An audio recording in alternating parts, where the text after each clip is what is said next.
नमस्कार, स्वागत आहे तुमचं आपल्या यूट्यूब चॅनलमध्ये ज्याचं नाव आहे मराठी स्टोरीज वर्ल्ड. आणि आज आपण ऐकणार आहोत मर्मबंध भाग 22. पण त्याआधी जर मंडळी अजून तुम्ही चॅनलला सबस्क्राईब केलेलं नसेल तर प्लीज जाऊन चॅनलला सबस्क्राईब करा. तसंच बाजूचं बेल आयकन प्रेस करायला विसरू नका. त्यामुळे येणाऱ्या नवीन पार्टचं किंवा नवीन स्टोरीचं नोटिफिकेशन तुम्हाला मिळत जाईल. तसंच तुम्हाला स्टोरी आवडत असेल तर छान छान कमेंट करायला आणि लाईक करायला देखील विसरू नका.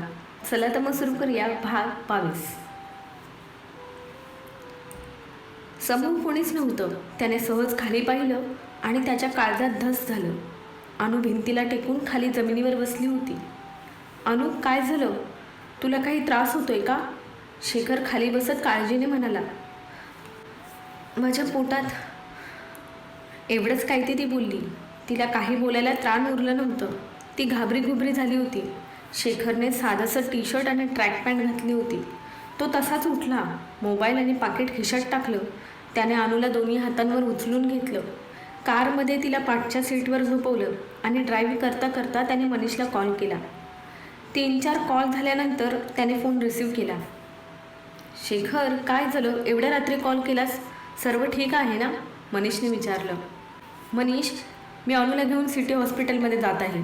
तू लवकर तिथे ये. बाकी आल्यावर बोलू, म्हणत शेखरने कॉल कट केला. डॉक्टर अनुला अटेंड करत होते. तोपर्यंत मनीषसुद्धा आला. शेखर, काय झालं अनुला? मनीषने विचारलं. तिच्या पोटात दुखत होतं आणि ब्लिडिंगसुद्धा होत आहे, शेखर म्हणाला आणि मनीषचं लक्ष त्याच्या कपड्यांकडे गेलं. शेखरच्या कपड्यांवर रक्ताचे डाग दिसत होते. डॉक्टर काय म्हणाले? अजून आतमध्येच आहेत, बाहेर आले नाहीत, शेखरने सांगितलं. ठीक आहे, मी बघतो, मनीष म्हणाला आणि त्याच्या केबिनमध्ये जाऊन त्याचा कोट घालून तो अनु होती त्या रूममध्ये गेला. शेखर बाहेर अस्वस्थपणे इरझाऱ्या घालत होता. मनातल्या मनात अनु आणि तिच्या बाळासाठी देवाकडे प्रार्थना करत होता. त्यांच्यापैकी एकाला जरी काही झालं तर तो विचारसुद्धा त्याला सहन होत नव्हता. मनीष अजूनही आतच होता, पण दुसरे डॉक्टर बाहेर आले. तसा शेखर त्यांच्याकडे गेला. डॉक्टर, अनु कशी आहे? बाळ कसं आहे? शेखरने अधीरतेने विचारलं. डोंट वरी, तुमच्या मिसेस आणि बाळ दोघेही ठीक आहेत, डॉक्टर म्हणाले आणि तिथून गेले. अनु आणि बाळ ठीक आहे ऐकल्यावर शेखरचा जीव कुठे भांड्यात पडला. अनुच्या बाळाशी त्याचा काहीही संबंध नव्हता, तरीही एक अदृश्य नाळ जोडली गेली होती. जेव्हा डॉक्टर तुमचं बाळ बोलले, माहीत नाही, पण एक विलक्षण आणि वेगळी फिलिंग आली त्याला. डॉक्टरांचे शब्द त्याच्या कानात घोळत होते.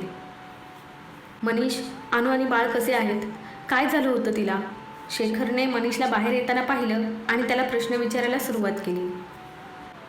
शांत हो शेखर, अनु आणि बाळ दोघेही व्यवस्थित आहेत. थोडे कॉम्प्लिकेशन्स आहेत, मी तुला आधीसुद्धा म्हणालो होतो. मे बी तिला प्रवासामुळे त्रास झाला असावा आणि त्यातच ती खूप जास्त विचार करते बहुतेक. स्ट्रेसमुळे तिचा बीपीसुद्धा लो झाला होता. आता आउट ऑफ डेंजर आहे, पण तिची काळजी घ्यावी लागेल आपल्याला शेखर, मनीष म्हणाला. मी भेटू शकतो तिला? शेखरने विचारलं. नाही, आता शुद्धीत नाही ती. तिला उद्याचा दिवस हॉस्पिटलमध्येच ठेवणार आहेत. तू सुद्धा दमला असशील, जा आणि आराम कर. उद्या सकाळी ये, मी आहे इथे, मनीष म्हणाला. मनीष, तूच घरी जाऊन आराम कर. मला उद्या आणि परवा सुट्टी आहे. मी थांबतो इथे. सकाळी तू ड्युटीवर आलास की मी जाईन, म्हणजे मला माईला आणि मुलांनासुद्धा भेटता येईल, शेखर म्हणाला. चालेल, टेक केअर. काही वाटलं तर लगेच कॉल कर, मनीष म्हणाला. अनु एका तासाने शुद्धीत आली, पण गोळ्यांच्या अंमलामुळे बहुतेक ती परत झोपली. अनुला सकाळी जाग आल्यावर तिने इकडे तिकडे पाहिलं तर शेखर स्टूलवर बसून डोकं खाली बेडवर ठेवून तिच्या बाजूला बसल्या बसल्या झोपला होता. कसा आहेस रे तू शेखर? किती करतोस माझ्यासाठी? कसे फेडू मी तुझे उपकार? खरं तर तू माझ्या तोंडाकडे सुद्धा बघितलं नाही पाहिजे, माझा तिरस्कार केला पाहिजे, तरी देखील तू माझ्यासाठी खस्ता खात आहेस. मी काहीतरी पुण्य नक्कीच केलं असेल शेखर, जे मला तुझ्यासारखा मित्र मिळाला. निखिलची जागा जशी खास आहे ना माझ्या आयुष्यात, तशीच तुझीसुद्धा आहे. आणि त्यात आता भर पडली आहे. तू अगोदर फक्त मित्र होतास, पण आज तुझ्यामुळे माझं बाळ वाचलं आहे. त्यामुळे तुझी जागा आता माझ्या हृदयात एका देवाप्रमाणे आहे. मी तुझी आयुष्यभर पूजा करेन. अनु झोपलेल्या शेखरकडे बघून मनातल्या मनात बोलली. Good morning. कसं वाटते आता? मनीष आत येत म्हणाला.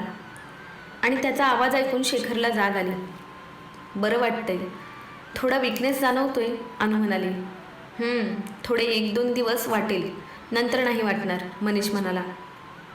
मनीष, माझं बाळ तर व्यवस्थित आहे ना? त्याला काही त्रास तर झाला नाही ना? अनुने काळजीने विचारलं. नाही, बाळ एकदम ठीक आहे, मस्त आहे. तुला पाहायचं आहे का? मनीषने विचारलं. आणि तिच्या डोळ्यात चमक आली. चेहऱ्यावर एक हलकीशी स्माईल आली. हो, बघायचं आहे, अनु पटकन बोलली. ठीक आहे, थोड्या वेळाने सोनोग्राफी करूया, तेव्हा बघ बाळाला, मनीष म्हणाला. 1 तासाने अनुला सोनोग्राफीसाठी न्यायला नर्स आली. मॅडम, चला, सोनोग्राफीसाठी जायचं आहे, नर्स अनुला म्हणाली आणि तिला उठायला मदत करू लागली. शेखरने सुद्धा दुसऱ्या साईडने तिला सपोर्ट दिला. सर, तुम्ही सुद्धा येऊ शकता, शेखरला तिथेच थांबलेले पाहून नर्स म्हणाली. चालेल, मी आलो तर?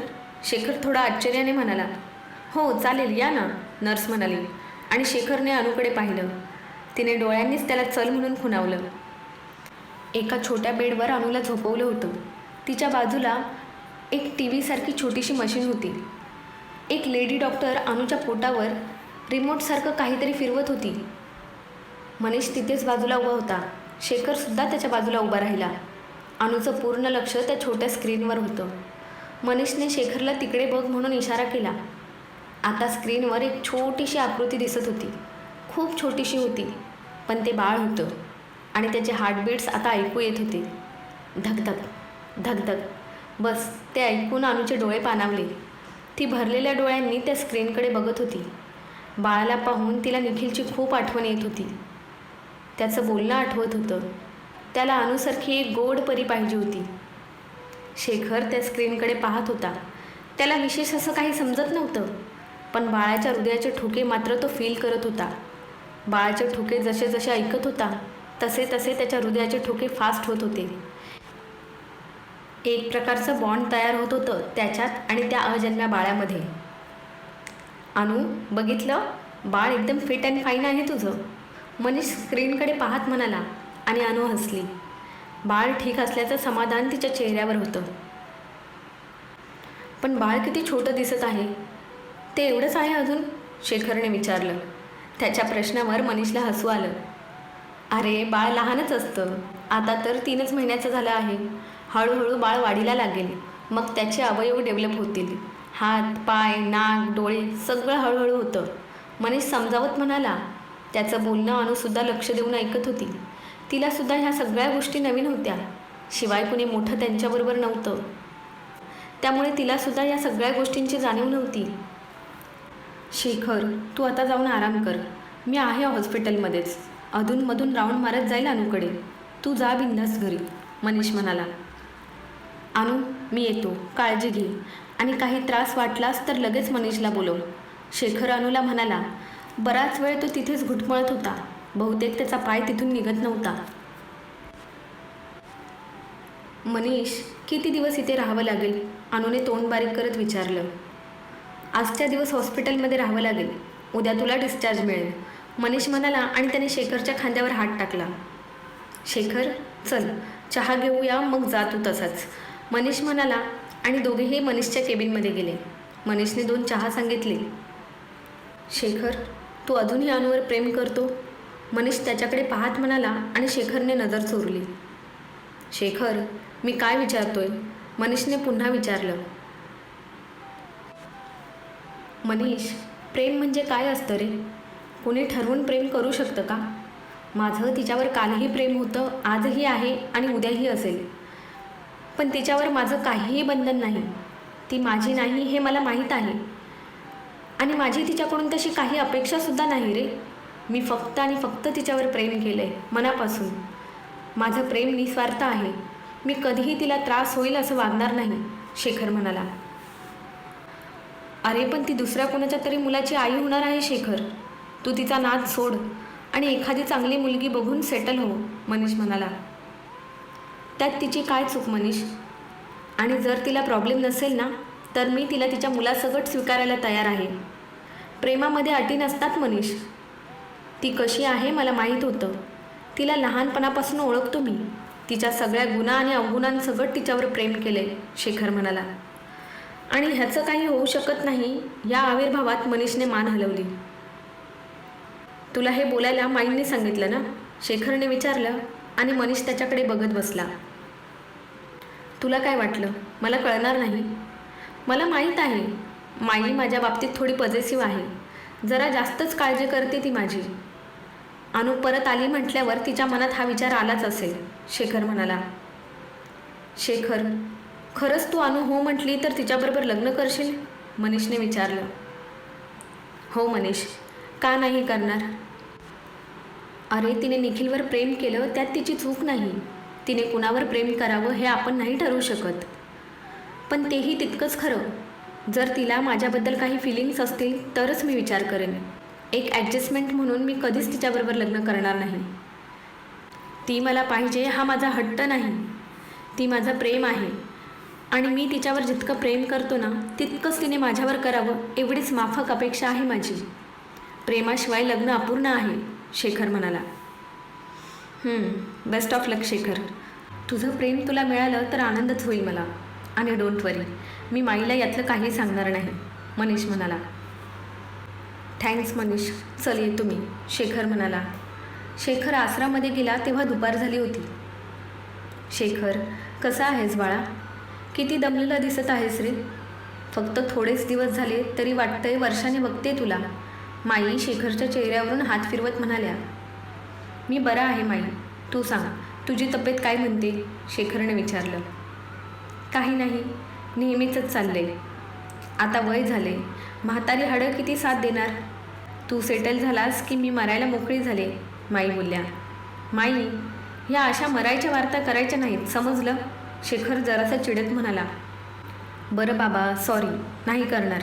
बोल, काय खाणार तू? उमाला बनवायला सांगते, माई म्हणाल्या.